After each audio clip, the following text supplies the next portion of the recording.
Од пакетот антикризни мерки ниту пакет ниту мерки, Стопанската комора го вклучи алармот, воведе кризна состојба во работата во следните 6 месеци. Нема сектор кој што не е погоден, велат од кризниот штаб при комората. Ако владата не излезе со конкретни мерки, не само што постои опасност од колапс на стопанството, туку веќе од јануари следната година 30 до 50% од вработените во стопанството ќе останат без работа. Од анкетирани компании беа над 200 овие денови.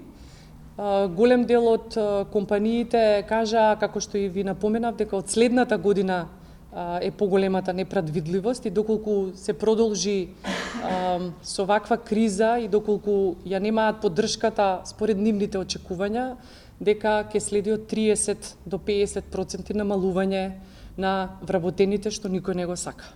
Да се субвенционира цената на електричната енергија за индустријата по примерот на соседните земји, да се обезбеди правна рамка за фирмите да излезат од постојните договори за снабдување со електрична енергија за компаниите, да можат да склучат договори со СМ снабдување, да се максимизира домашното производство на електрична енергија и вишоците, да се понудат на индустријата по производна цена и да се намали ДДВ-то за електрична енергија од 18 на 5%. Ова се само дел од барањата на стопанството. Бизнисот очекува поддршка.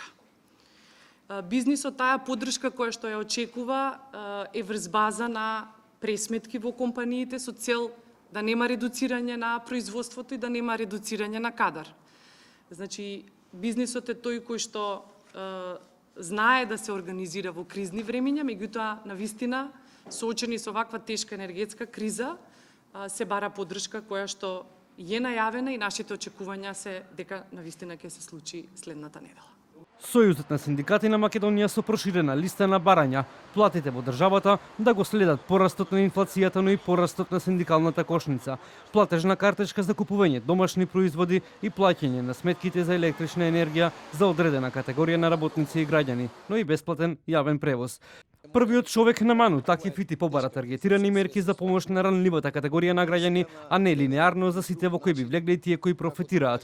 Поранешниот министер за финансии Никола Поповски посочи дека треба да се води повеќе сметка за ценовната стабилност. Председателот на Стопанската комора Бранко Адзески прашува дали Македонија и со тоа и владата ќе биде единствена држава која нема да го помогне стопанството. Од влада повчерашниот владин економски совет со соопштение дека се работи на креирање на мерките. Следната среда се очекува нова седница на економскиот совет, но останува отворено прашањето дали владата до тогаш ќе спакува пакет антикризни мерки за помош на стопанството и граѓаните.